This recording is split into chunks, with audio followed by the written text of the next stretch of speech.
Do you have a pastoral staff team? And if you do, my question is how effective are they? How productive are they? How much are they getting done? And most importantly, are they carrying their share of the load of ministry at your church? We talk a lot here on Ministry Hackers about living your dream life in ministry, but you as the lead pastor, are not able to live your dream life in ministry if you're carrying a greater portion of the load than anybody else. Really, quite honestly, you should be doing the things that only you can do, but that's really hard when you have a pastoral staff team that isn't carrying their share. And so what I want to do today is I want to talk to you about why it's so important for you to have a highly productive team and one of the main reasons why that's necessary. So, let's get started. So the big question is this: how do pastors like us who remain focused on the mission of Jesus and serving our communities without being distracted by everything in the world around us, how do we increase our effectiveness while living a lifestyle that doesn't compromise our health, our families, or our personal relationships with Jesus? That's the question this podcast is going to answer. I'm Dr. Brandon Party Cooper, and welcome to the Ministry Hackers Podcast. Welcome to the Ministry Hackers Podcast. I hope you're doing wonderfully wherever you are, whatever is happening in your world, whatever you're doing while you're listening. I hope that you feel blessed, strengthened, rested, relaxed, whatever it is. I hope this podcast comes to you well. It's a great day here at Ministry Hackers. It's the beginning of the week, and so yesterday was Sunday. Lots of services around the country were happening. I hope yours went well. I hope everything went exactly how you wanted it to, though that rarely happens. But I hope lives were touched, that people encountered Jesus, and that you walked away from the day feeling like you did your best to bring people into relationship with Jesus and give them an encounter with him. So for those who may be new here to the Ministry Hackers Podcast, my name is Dr. Brandon Party Cooper. I'm the host, I'm the founder, and I am so glad that you made your way here. And our number one goal here at Ministry Hackers is to help you, pastors and ministry leaders, live your dream life in ministry, help you discover what it is. God has created it. It's out there for you, and I know that there's a way to find it. And our goal here is to help you do exactly that. Find that dream life and ministry that God has created for you. And today's conversation is really going to be right down the middle of that pursuit.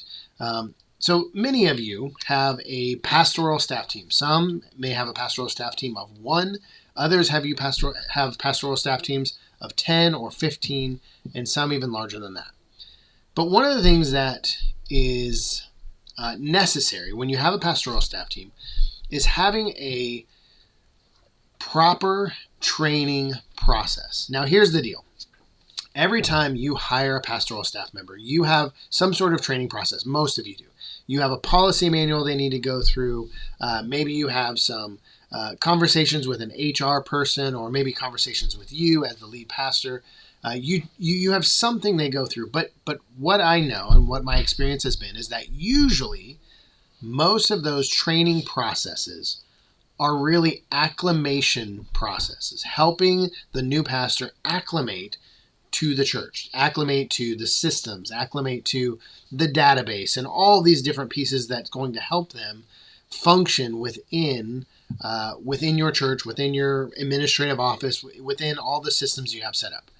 And that's incredibly important. However, it's not enough.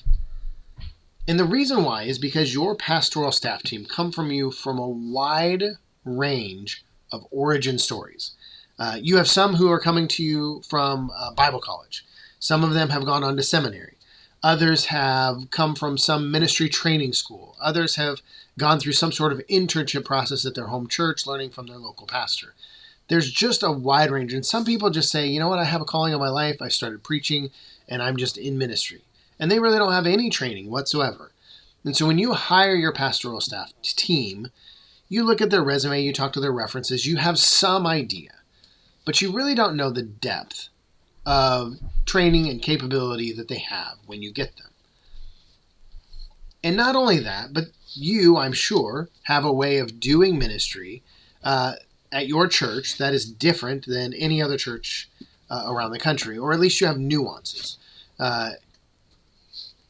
do they know how to work within that ministry context that you've created in your church as the lead pastor and what you're trying to do?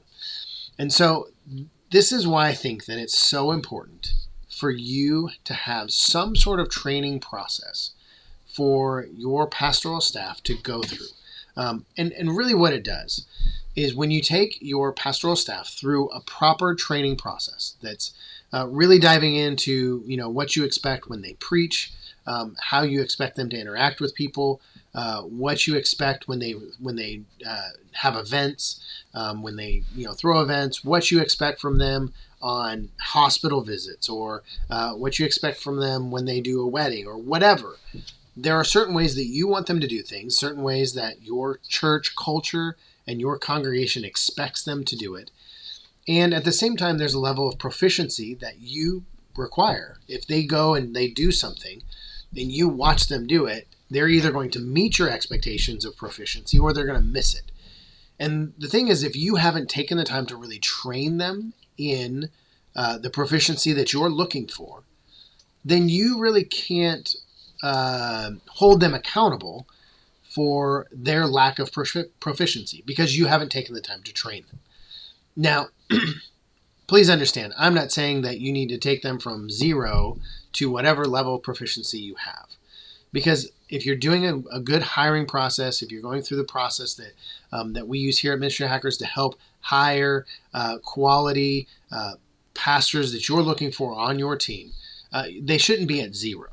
Unless maybe you're bringing them up through your congregation and you're developing them on your own. But even then, you're already taking them through some sort of training process. What I'm talking about is somebody, especially now, in the wake of 2020, what we're finding is there are lots of pastoral vacancies across the country. We have a lot of pastors who are stepping out of ministry. We have some pastors who are retiring.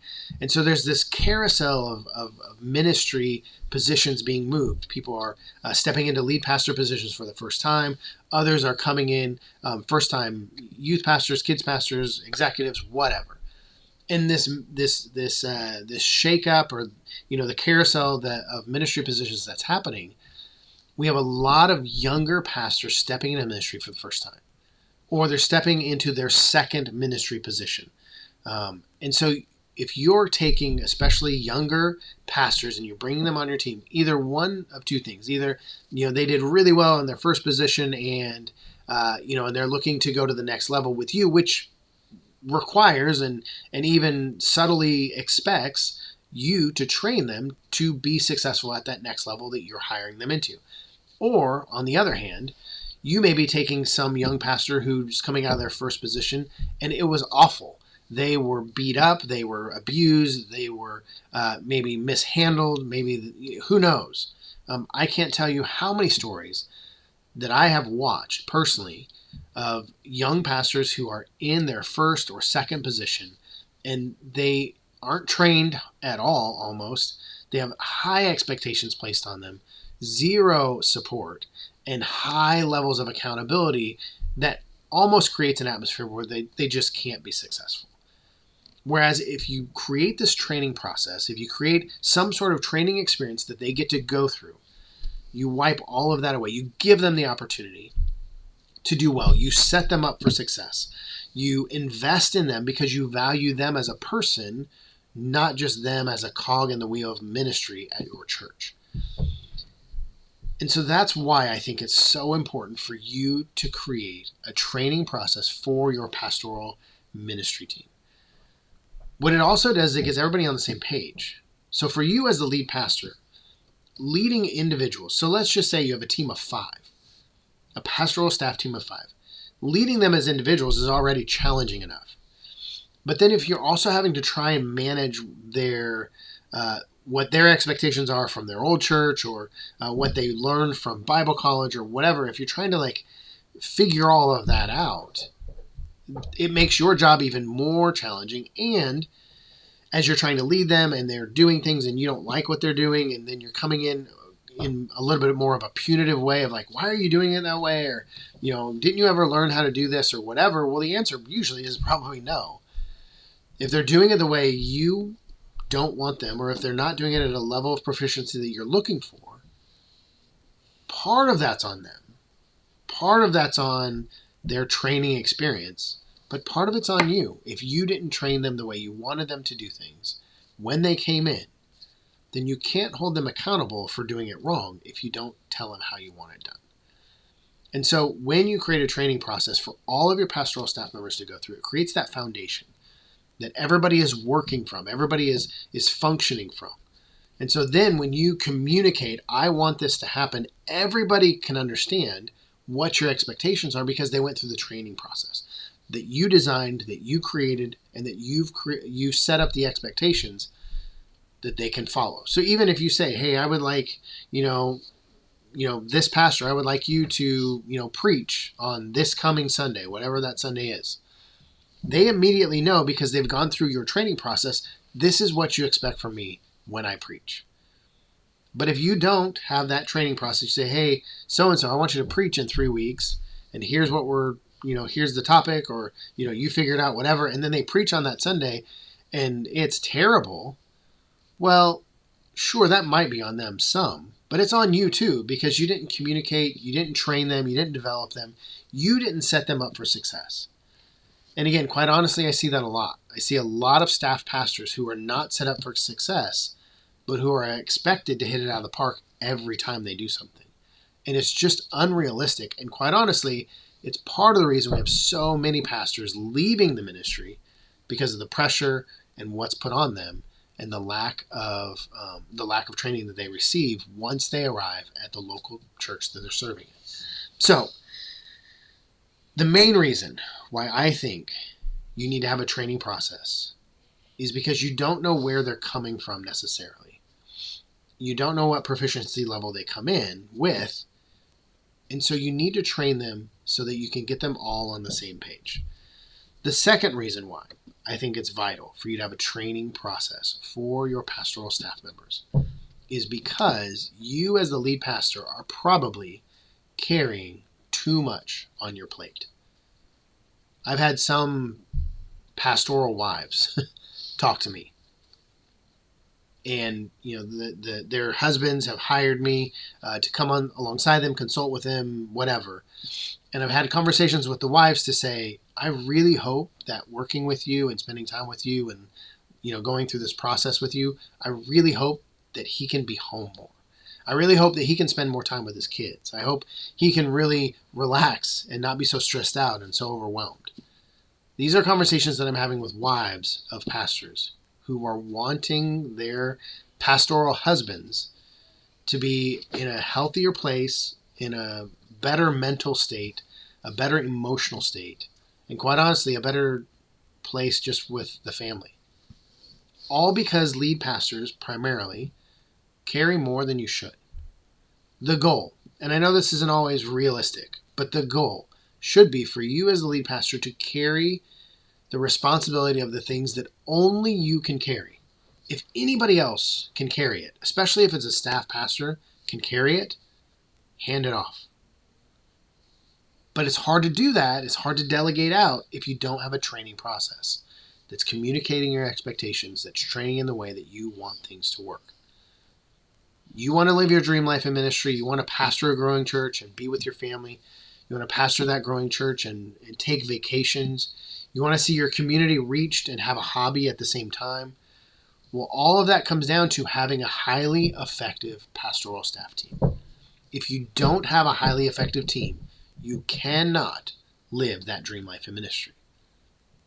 And the best way to have a highly effective team is to have a highly effective training process for them to go through to bring them up to the level of proficiency that you want them to be at in order to function within your ministry, your church, and what you're trying to accomplish as the lead pastor. And so the two reasons, number one, you don't know where they're coming from, so train them so everybody's on the same page and everybody has the same foundation. The second reason, you want to live your dream life in ministry. God's created it for you. It's out there. It's just a matter of creating the environment where you can live that. And the first thing you have to do in order to create that environment is have a training process that develops highly effective pastoral staff members.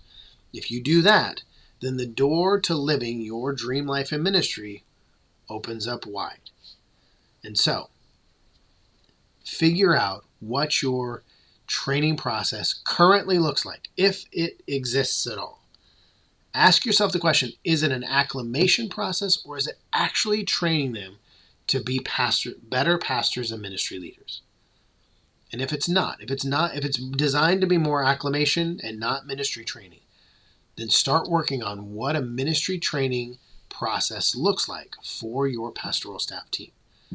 I know that it takes time. I know it's going to take effort. I know it's going to turn your focus away from something. But this is probably one of the most important things that you can do, because you're not only creating better pastors and ministry leaders to work on your team, you're developing better pastors and ministry leaders who can spread the gospel, advance God's kingdom, and make a difference wherever they go in their lifetime in ministry. And there is nothing more valuable for your time to do in ministry than invest in other pastors and ministry leaders. So, look at your training process. What does it look like? Is it acclimation or training? If it's training, then what do you need to do to ramp it up, to develop it more, and to make it more engaging for your pastors to go through? I promise you, it'll be time well spent, and it'll be worth every minute that you put into it. All right? I hope you have a wonderful day, and I will see you in the next episode.